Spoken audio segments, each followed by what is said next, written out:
Ayan, tinanggal ko na yung camera sa taas kasi ang lakas ng ulan. Umulan. At ngayon, nandito tayo sa Binalbagan. Ayan, Binalbagan. Kita nyo? Nakalagay dyan, welcome to Binalbagan. So, kararating lang natin sa Binalbagan at malayo-layo pa ang ating bebehiin.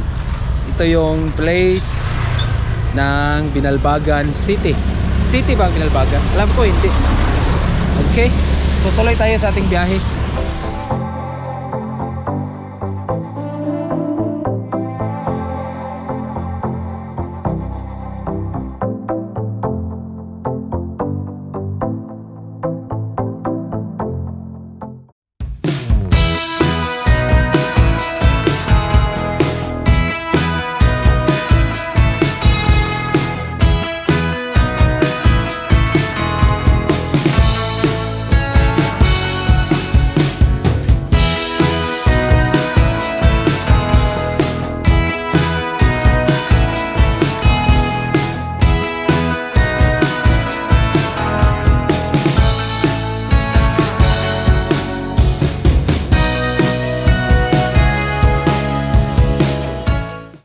Good morning Bacolod City.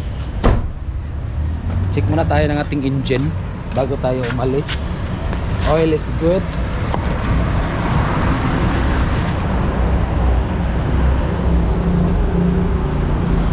Oil is good. Let's start the car. So madumi. Night tubig dire.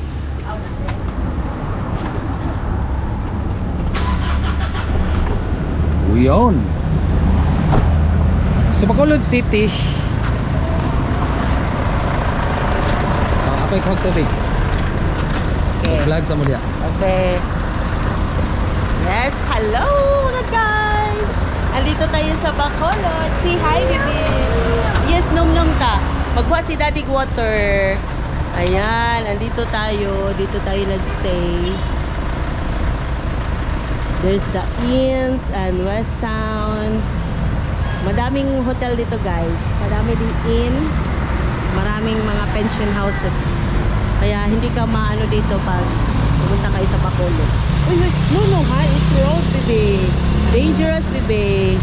It's danger zone there, baby. No, naras papa. Nagpag-nom-nom. Dara si papa. Dara, nagpag-nom-nom si papa. Dara. May dala tayo, bebe. So don't worry. Ayan. Ganda talaga, may baon na tubig. Nature spring baka naman.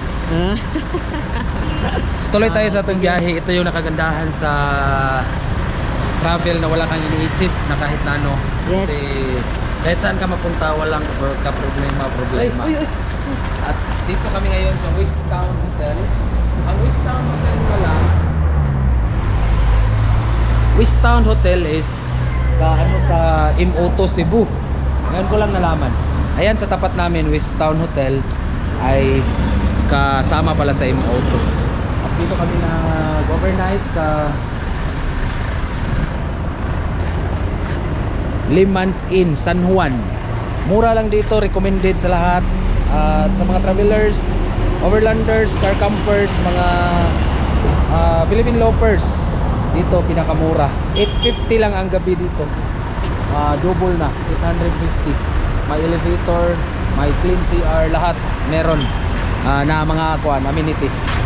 So tuloy tayo sa ating biyahe, no. Pupunta tayo ng Negros, Dumaguete City ngayon. At magre-ready lang ako ng water. Hello, good morning, welcome back. Welcome to our new episode. Yes, good morning. Panibagong araw, panibagong episode na naman. Yes. Ang panibagong buhay. Yeah. So in this episode ay ipapakita ko sa inyo ang Bacolod City. Unsay naa sa Bacolod City. Yeah. Ang kagandahan ng syudad nila ay unsay may kasulti mi? Kansya, hapsay. Wah, yeah. Malinis. Hindi traffic. Hindi traffic, yung Tapos yung weather nila maganda, hindi masyadong init. at Hindi silang may rain. wala gaanong ano, wala gaanong mga samok ba? Gani. Ano ba yung samok? Kanang Mga gulo. gulo. Magulo. Hindi magulo sa mata, hindi magulo sa isipan. Ito lang yung nakaganda sa Bacolod. Maraming si Marami. Bibi. Yeah, thank you so much. Galing tayo ng Escalante kahapon. Dumaan tayo ng Silay City for the fountain watching. Kaso hindi gaano nakakuha ng video dahil may sounds, baka makapiright tayo, pero ganda. As in super. Na enjoy talaga ni Mami Ann at ni Baby Princess yung mga kaganapan. At ngayon, pupunta na tayo sa Dumaguete City via Silay. Alright, so magta-travel tayo ng halos kulang-kulang 5 oras. From Bacolod, from here, Bacolod City, down to Dumaguete City via Silay. Pero makakatipid tayo ng traveling time kung mag-via Kabangkalan tayo. Mga siguro aabot lang ng mga I think 3 hours to 4 hours ganyan. Makakatipid tayo or makakasave tayo ng almost 1 hour na traveling time. So far experience namin ganda. Nakapagpahinga kami ng maayos, nakatulog ng mahimbing. Maganda, mabait yung nag-assist sa amin sa Limans Inn. Sa tapat lang mismo ng West Town Hotel. Ang West Town Hotel pala ay kaano sa MO2. So here we go. Dito na tayo. Ito yung binalikan ko talaga. Nadaanan na namin to kagabi, pero babalikan ko talaga siya ngayon dahil super ganda ng daan. 6 lanes, parang nasa Bukidnon ka. Right? So sana makapagpalipad tayo ng drone para makakuha tayo ng aerial footage sa area na ito. Okay? So tuloy tayo sa ating biyahe.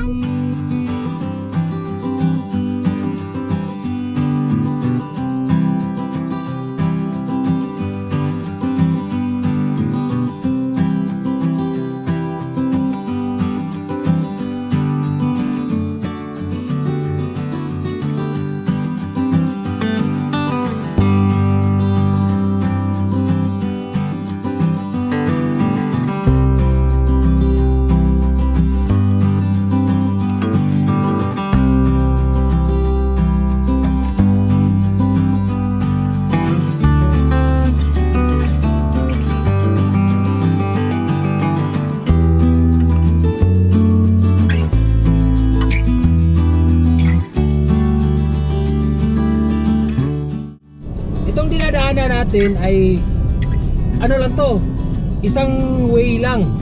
Yung kabilang way nandun sa kabila, papunta doon sa Dumaguete. Ito ay papunta ng Silay City. 3 lanes to guys, 3 lanes. Yung kabila naman ay 3 lanes. Sa isang way ay 3 lanes, sa kabilang way naman ay 3 lanes. Ganito kalupit dito, parang Medellin aisle. Pero enjoy the view. Nahan natin yung multi-cab kasi para ma-enjoy ninyo yung view.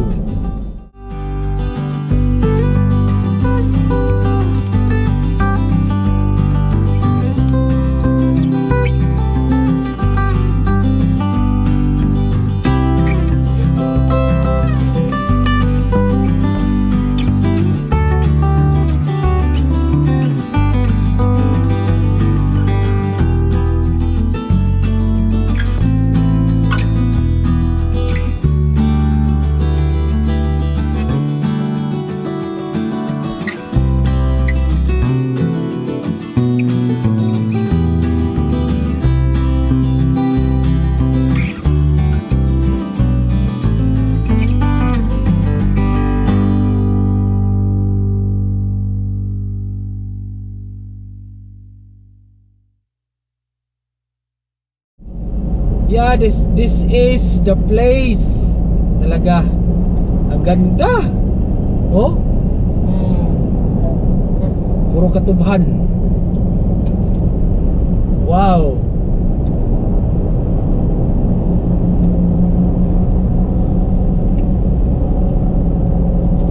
Super nice.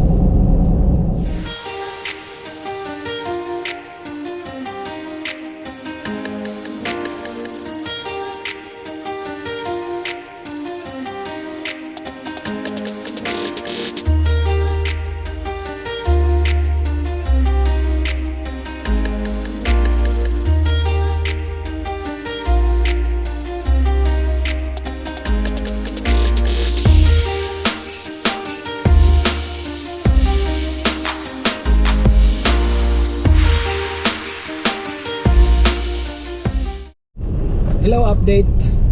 Update tayo from our Bacolod to Dumaguete trip.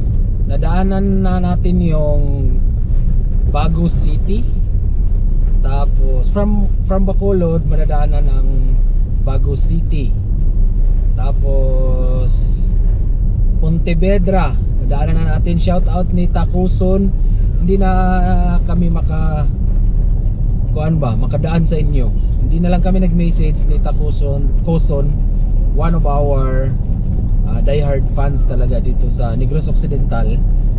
Lalong-lalo na dito sa Pontevedra. Kasi nag-comment na siya doon sa live natin nakaraan na medyo papasok daw yung kanila. Medyo papuntang loob sa looban. Yung habol namin ay makarating kami ng alas 3 or before mag 3 PM dapat nandun na kami sa Dumaguete. So hindi namin kakayanin kung dadaan pa kami sa Pontevedra kay kina Nita Kusun. Shout out na lang sa inyo, ma'am. Dumaan na kami sa inyong lugar. Grabe nice. Ang lalapad ng lane, ang lalapad ng kalsada, at wala ganong lubak. So ngayon nasa unahan na tayo ng Pontevedra. Alam ko pa kasama pa rin to or nasa ano pa rin, Pontevedra pa rin, pero wala akong makita kung anong barangay. Pandayan Bao. Yun, Pandayan Bao, Pontevedra ata. Mga ano siya, mga palayan. Tapos may mga kawayan sa kabilang gilid. Ang lapad ng daan. Hindi ako makalagay ng GoPro sa taas dahil kadahilanan ng lowbat yung isang GoPro, isang camera namin lowbat. Kaya itong camera na lang sa loob ang may battery. Tulog sila Mami ang TV. At tuloy tayo. It's almost 11:21 in the noon. 11:21 in the noon or morning, late morning. Tapos meron tayong lalakbayin na 3 hours 170 kilometers from dito sa Punta Vedra. Mula dito Punta Vedra, lalakbayin natin ang Kabangkalan. Tapos ano pa bang syudad ang try nga natin kung anong syudad yung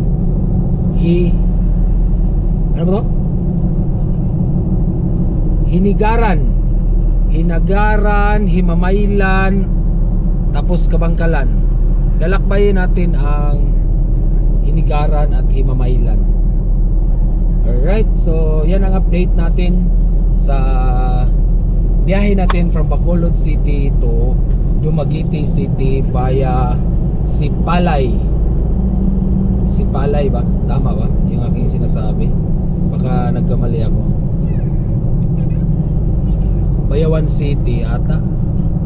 Gusto kong libutin dito sa Coastal Road, kaso hindi na talaga kaya sa oras.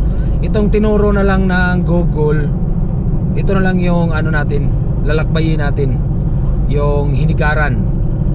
Tapos slower, 42 minutes slower pag dito tayo sa Don Salvador. Wag na tayo dyan. Don Salvador ba? Ay hindi, yung ang baba ay Gihol nga, iwan ko kung anong daan yan. 42 minutes slower daw. So wag na tayong dumaan dyan. Dito na lang tayo sa Kabangkalan, Himamaylan City, Kabangkalan City at Mabinay City. Baba na tayo ng Bais, papunta na ng Dumaguete City. Alright, so tuloy tayo sa ating biyahe, no? Sana ma-full charge yung isang camera natin para makapaglagay tayo ng camera sa taas ng sasakyan para makita nyo yung daan. Ang ganda ng daan nila. Alright, so tuloy tayo at have a nice Tuesday late morning sa ating lahat.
binabaybay natin ang Himamaylan